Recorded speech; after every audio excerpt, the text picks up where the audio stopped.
Ladies and gents, welcome back to another podcast. This is episode 16. I'm going to talk about how to achieve human excellence today. And before we get going, just want to thank you for everybody that's been here, everybody's subscribed, everybody that's listening. This is just a bare bone of the podcast. I don't have intro music yet. I don't have outro. I don't have none of those things set up. So just being here, like you being here, just listening to me talk and literally dive into the things we have going on here, like to achieve human excellence, this means a lot to me. So thank you guys for tapping in here, and eventually those fancy things will come along. But right now, for me at least, right, this is the minimum viable product for me. So simply just hopping on and getting something out there, and even without intro music or outro or anything in between, it just gets stuff out there, right? This is just me taking action, getting things done. So thank you guys for participating and being here. If you're a subscriber on YouTube, I appreciate you. It's definitely I appreciate you, right? It's definitely a lot to there's a lot to unpack there, but so with that being said, today we're going to talk about how to achieve human excellence. I got some notes here I want to share with you guys. Just some of the things that's been in my heart that I want to share with you guys, and continue to build upon the layers of excellence, right? So in order for us to achieve human excellence, the only way that I know how, and the only way many people that have been teaching how, is through the 4 areas of your life, which is your spiritual, your physical, your relational, and your financial. People call it different things, right? Your faith, which is your spirit, your fitness, which is your health, your physical, your relationship with your body, your relationship with your mind, right? Relationships, which is the relational people relationships, right? And then lastly is your relationship with money, business, finance, and all that stuff. So we're going to talk about these 4 topics and exactly how you can achieve human excellence through the foundation of those 4 topics. And before we get going, I just want you to know that this is not like me making this up, right? So I've been in the personal development game since 2015 or so, and since then it's constantly, for me, has been constantly trying to achieve excellence. Now, obviously, excellence is a constant process, right? We can never get there.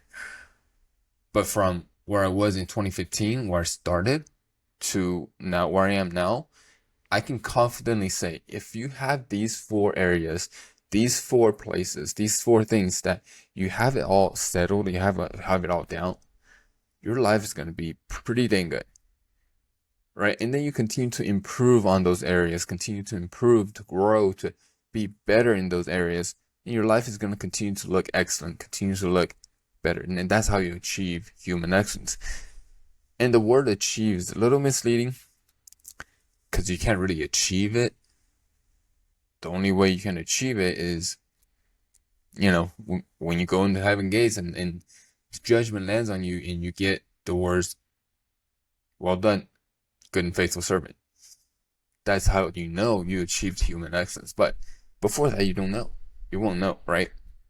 So in that sense, we are going to pursue human excellence, and when we achieve it, we know we achieved it. We know we've achieved it at the end of our walk. In the end of the walk here on earth, we've achieved that human excellence. So the 4 areas that you have to be excellent in order for you to continue to just pursue this human excellence in this lifetime. It's your spiritual, physical, relational, and financial. We're going to dive into spiritual first, simply because this is the most important thing. Everything that we have here is a spiritual battle. Everything we have here is a spiritual battle. The Bible tells us everything we have here is a spiritual battle. So how does your relationship with God look like? Do you communicate with him every day? Do you read your word every day? Are you with him every day, like spending time with him every day, worshiping him every day? What do you do when you drive, right? These are some just questions I want to trigger some thoughts. And what do you do when you're sitting here twiddling your thumb, not doing anything? What kind of things do you think about when you're bored at your job or doing whatever it is that you're doing? Or when you're at the gym, what do you do when, for guys, right? When an attractive girl walks by, what do you do? Let's just be real. When a hot girl walks by, what do you do, right? What do you think about? Those all come from the spiritual realm, right? One of the biggest things is in this realm is integrity, right? Are we being whole and integral to Christ? Or do we fear God the way that we need to fear Him, right? In a way of like, that's my God. There's respect here, right? So integrity. Integrity is simply making and keeping promises. If, let's say for me, right? Feel like I've lived like 10 different lives. Way back when in college, there was a period of time where I would say yes to a lot of things. Yes to, let's go play volleyball together. Yes to, oh yeah, let's go and have a drink, right? Yes to, go study with somebody. And yes to, I don't know. I just say yes to like 5 things a day. In reality, I could have probably just said yes to 2 or 3 and be done with the day and be good, right? So one semester I said yes to being on the executive board of one of the fraternities that I was in. I said yes to being a big brother at a different place, at a different club. And then I was taking 16 units, having a part-time job, also keeping up a relationship. That's a lot. Okay. I would sleep for about 3 hours a day just to make sure I keep these promises, because that's integrity, right? Like all I knew from back then about integrity is keeping and making and keeping promises. It has nothing to do with God. I didn't have God back then, right? I was just living life, like thinking integrity is just keeping promises. But there's deeper level of integrity here. I got through this semester. I was fine. It came out alive. 3 hours of sleep on average a night for about a few months, right? Somehow got out of it alive. And then as I learned, as I went through the journey with the Holy Spirit, with God last couple years, integrity is not just making and keeping promises that I make, but integrity is making and keeping the promises I make to up there, to God. That means I got to read my word. That's one of the things that the promises that we make as Christians, right? We got to read our word. We got to be obedient. We got to be disciplined in being with Him, in being in just communication with Him. And just that's the basics. We got to be integrity in those areas to build a relationship with God, right? So, are you learning about God? Now you know more of God. Can you be more like God? Well, you can't be more like God. Can you be more like Christ? Right? You're learning more about Jesus. Can you be more like Christ? Can you obey God's commands? You can obey God's commands. Do you listen to the Holy Spirit? Whenever He's talking, do you listen to Him? Right? And really diving deep down into the spiritual realm. That is what drives. That is what drives, right? So, first thing is, in the spiritual realm, do you have a relationship with God? Do you have a relationship that you can just communicate with Him all the time? Or is it a relationship where you talk all the time? You're just praying, you're just talking, and when you're done talking, you just leave. Right? If I go to you and I just talk the whole time, and then at the end of what I need to say, I just go, all right, I'm done with you. I'll see you later. Bye. Like, how does that make you feel, right? Or putting your perspective. You're listening and absorbing all the things that I just said. You're like, I can help you with all this, but okay, bye. Like, you just leave, right? Both ends. Like, you're not making God feel any better that you vomited everything, and God has advice, God has the wisdom, everything you need, but you're not here to listen to him. So don't have that kind of relationship with him. Have the two-way communication, up and down, right? Praises go up and the blessings come down. Yeah, I just quoted Chance the Rapper. So yeah, anyway.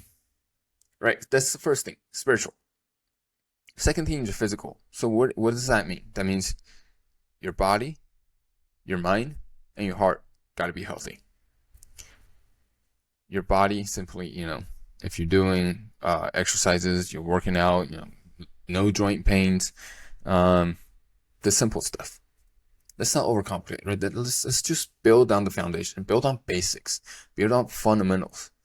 Is your joint hurting? Can you run a mile? Can you lift decent heavy weights? Are you eating with wise nutrition? Like, I like the word wise nutrition, because it's not about eating chicken and rice every day with a bunch of broccoli and you're healthy.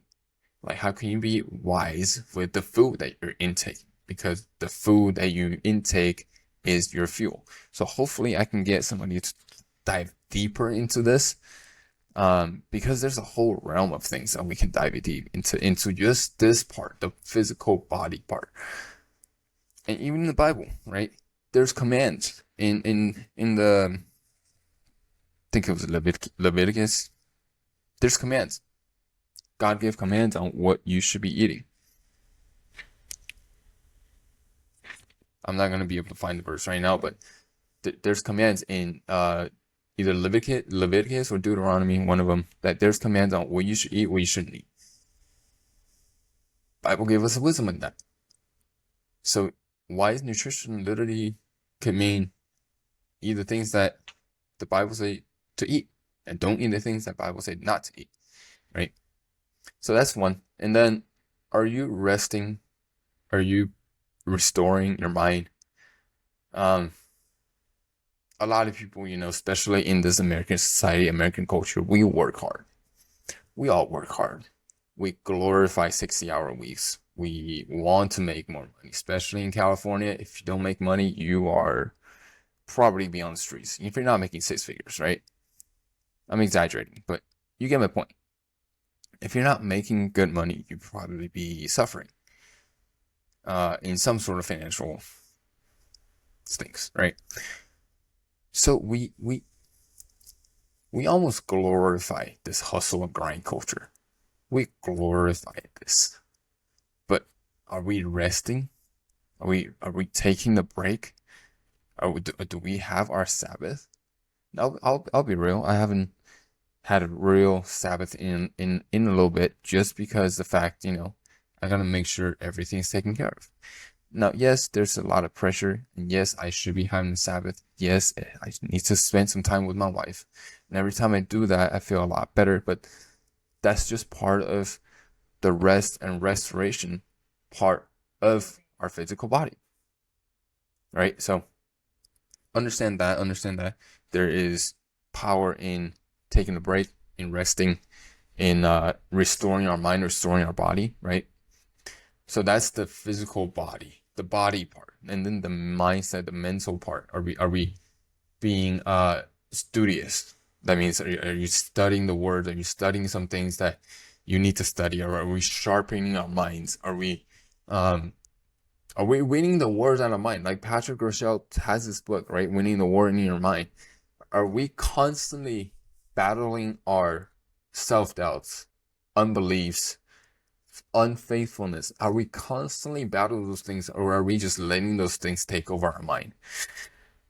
That is so important for us to realize, become self-aware, and cultivate that level of self-awareness to continue to talk to our thoughts, not just let our thoughts talk to us, right? So that's the mental game that we have continued to fight. Rest and restoration, another for your mind. It's important. It's important, right? If you're not getting proper sleep, you're probably not going to be as sharp. Yes, there's some things you can do, some nootropics or supplements you can take to sharpen your mind up a little bit, but that's not the solution to, that's not the good solution to any of this problem. Okay, so first one is body for physical. Second one is your mind. The third one is your heart. Is your heart at the right place? How do we put our heart in the right place? How do we put our heart in the right place? If you do the first part of this whole four-dimensional human, the first part is spiritual, right? If we put our heart, align this with what God has for us inside the Bible, with the Holy Spirit and all that stuff, your heart is in the right place. So you will have the commands to follow, right? You love God with all your heart, and you're out there loving people like the way you love yourself, right? Realize self-love is not part of any of this. Your physical self, it's not about self-love, it's about self-care. It's not about loving yourself, it's about caring for yourself. Here's what I think when I say when I think of self-love. There was a woman. She was on the news recently. She went on vacation because, well, she got some mental illness or whatever she called it.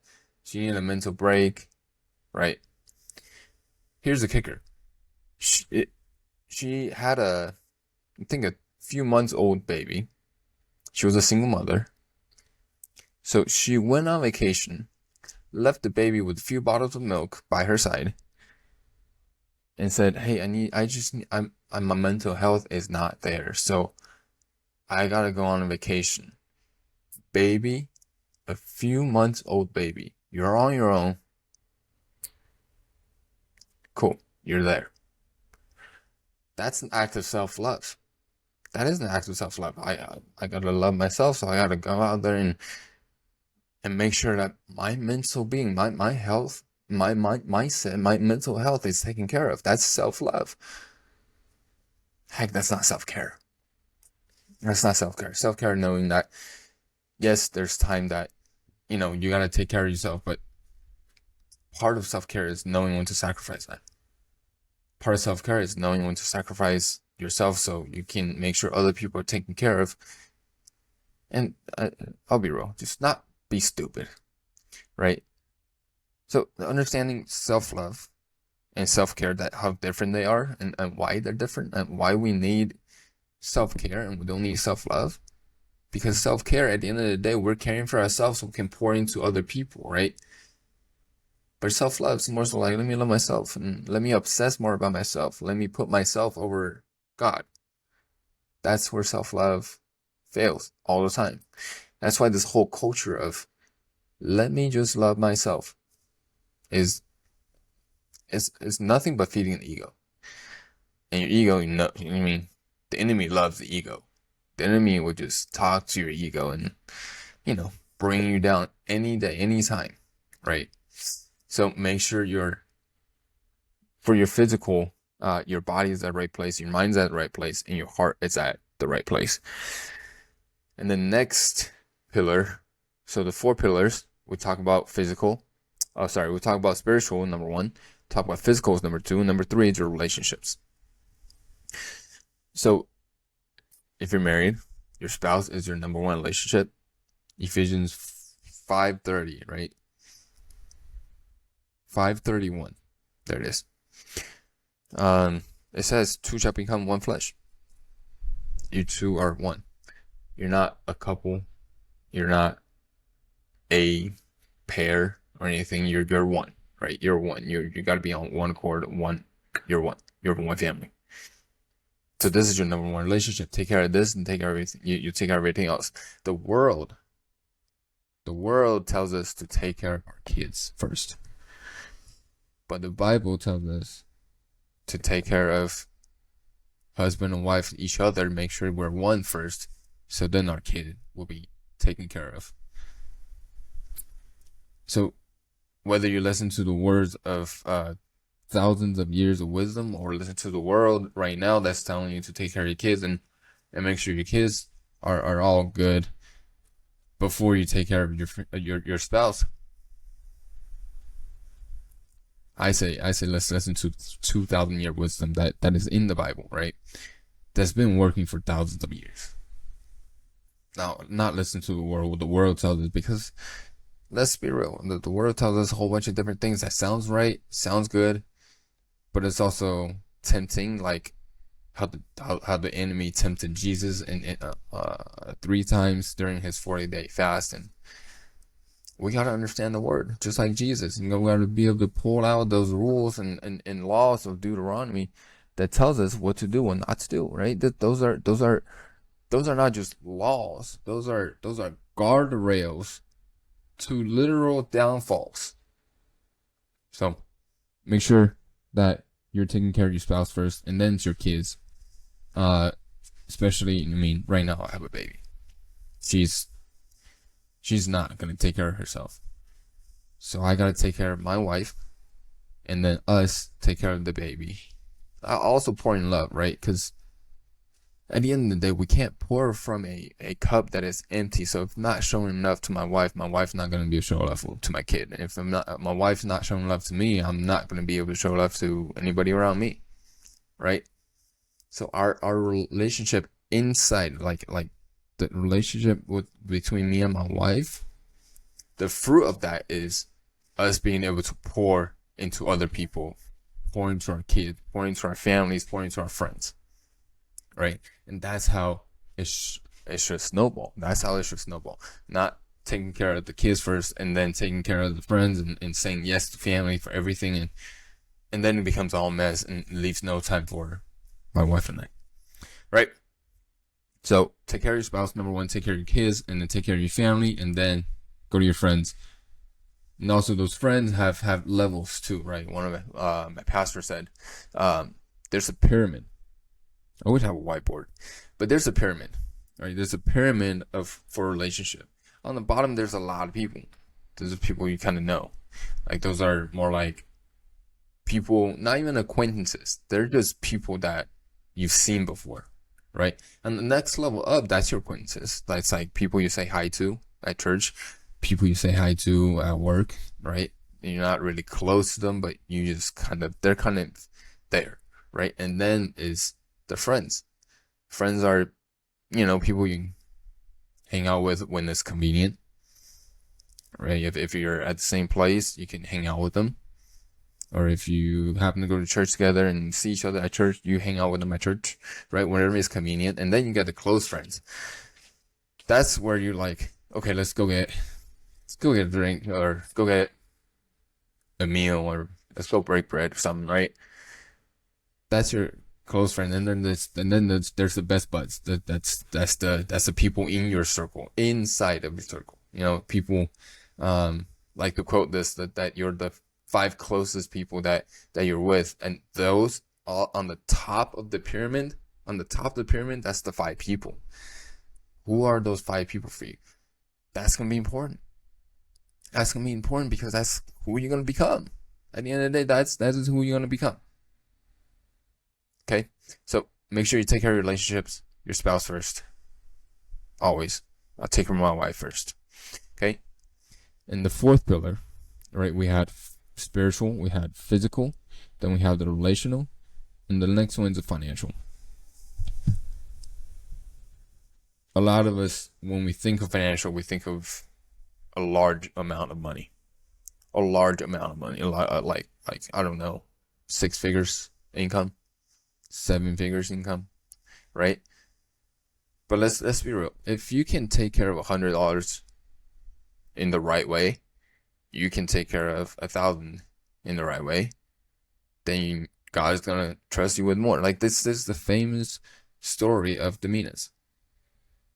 So if it's a very famous story, then there's got to be a point to this. And the point is simple. Can you be trusted with little? Yes. Cool. Then you get more. So God will trust you with more, right? Now in your business, can you be trusted with your first client? Yeah? Cool. God's going to give you a second one. You're still doing good? You can still be trusted? God may give you a third and fourth and fifth. Now you're rolling, right? In your career, it could look like, if you get an assignment, first assignment, you did a good job on, you're like, okay, cool. This guy can do it. Second assignment, you get a little, slightly more difficult one.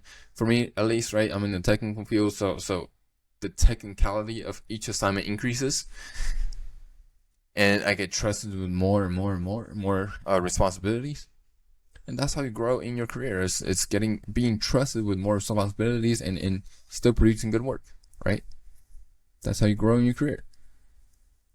And when you get a paycheck or when you take out some money from your business, like, do you have the financial discipline and the financial literacy and the financial knowledge to know where to put your money, how to use your money, what to do with your money, all that stuff, right?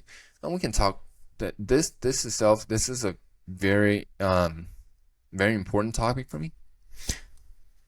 I come from a family that kind of just spend all of their time to make money, and then when the money comes in, there's no time for them to spend it, right? There's a lot of fast tracks over here in LA area, and they're the ones that would never pay for fast track because it's a waste of money, but they don't look at how much time it's saving them, right? My family, I mean, they're from China. I don't blame them, right? They're from China. That they didn't grow up with much, especially my dad. My dad didn't grow up with anything. Like they were eating, like if they had a meal of rice, it would have been like a celebration, right? So it was tough for them. So I get it. That's the generational, that whatever it is that you want to call them, like that's how they grow up. That's how they think about money. And then he never broke out of it, and that's okay. That's okay. But it has to stop with me, right? So this is a very personal topic for me. And for me just to, let me think, let me look at the timeline. In 2018, yeah, in 2017, 2018, I just graduated from college, and I knew I wanted to start a business, but at the time I didn't have no income, no nothing. I just had a dream, right? So instead of getting an actual job or finding a place that has an actual job, I wanted to come back down to LA and understand business here. So guess what I did? I got a job working as a door guy at a strip club first, before anything else. From there, somebody took a chance on me, took my resume, and got me an engineering job or internship, and that turned into a job. And that job eventually helped me start my first business. Like, I was able to have some money to start my first business. There's a lot more going on there, and just taking the risks of being out there and knowing that I gotta take that risk. I gotta spend some money in whether it's mentorship, whether it's coaching, whether it's taking a risk, like playing out, taking a risk, right? It's a lot. It's a lot of breaking through that barrier of generational thinking, right? Because I can't think like my dad and just holding on to all the money that I make and thinking that it is eventually going to do me something, because in this economy, in this society, it's hard. It's going to be hard. Doesn't matter. I mean, you can make a lot. There's people making $250,000 in Los Angeles, living paycheck to paycheck. It is pretty crazy times, right? So I gotta make sure I take the risk. I take the right risk, develop myself, invest in myself, do the coaching that I need to do, start praying really hard, really hard. And I've been praying really hard for a successful business, right? But just understand that I gotta break that off. It's stop with me, right? Finances, discipline in finance, knowing how to start a business, a successful business, right? And understanding, my career is dependent on me, not my boss, not someone else.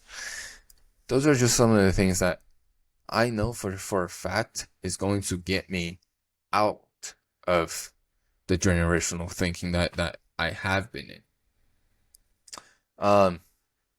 Right now I'm working as a project estimator. I'm part of more on the business side of engineering, right?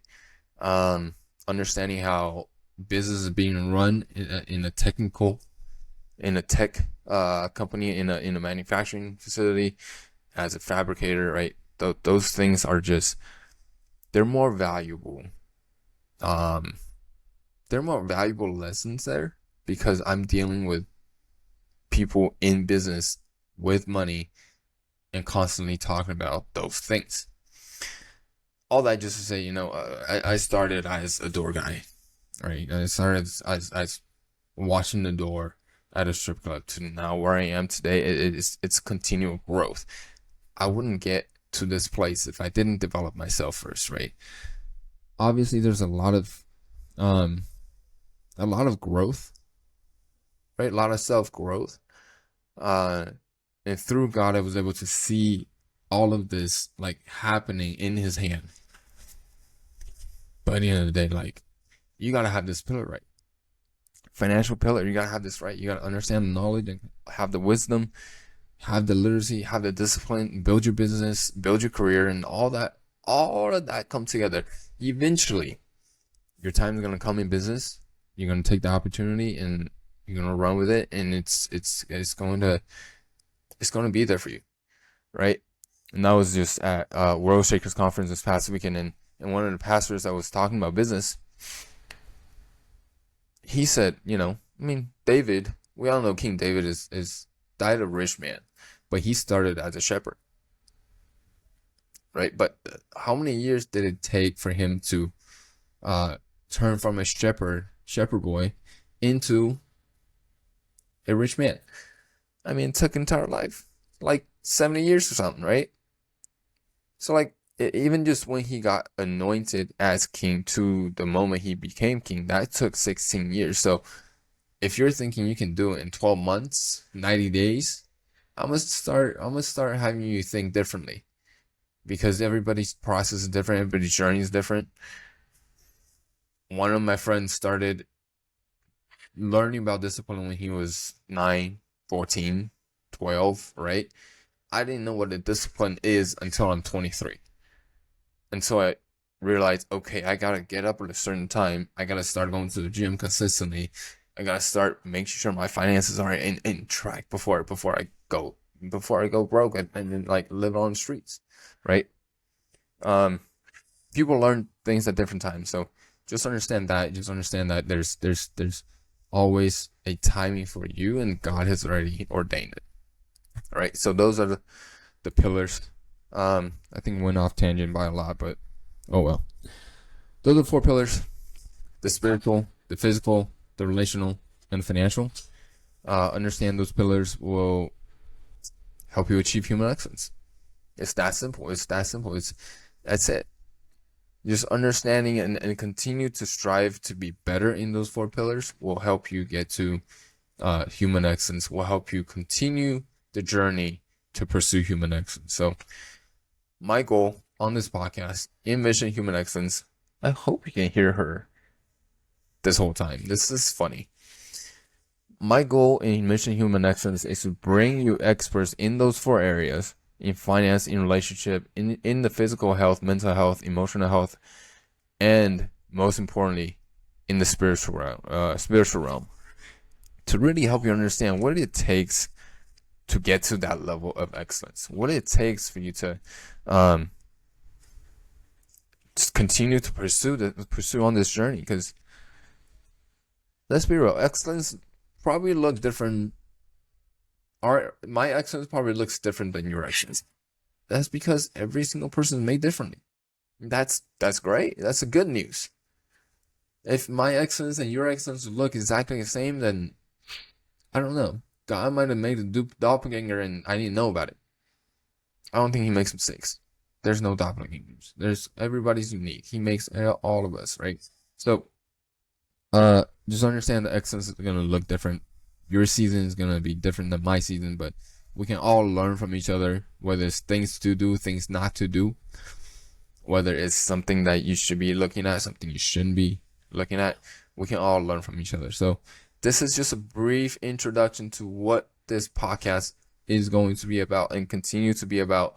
And hopefully you've enjoyed it. We are going to dive deeper into all of these areas and continue to provide you lessons and values in these. So if you want more of that, subscribe, give me a like, give me a review on Spotify if you're there. I really hope you can hear the baby just going crazy in the background, because that's the reason why I do all of this for. That's the reason why I pursue excellence. And we'll obviously talk about the why behind all this stuff, but you can already hear her. So maybe I won't do a why. You can just let her do it. So thanks for tuning in. Until next time, like, comment, subscribe. I appreciate you guys for being here. Peace.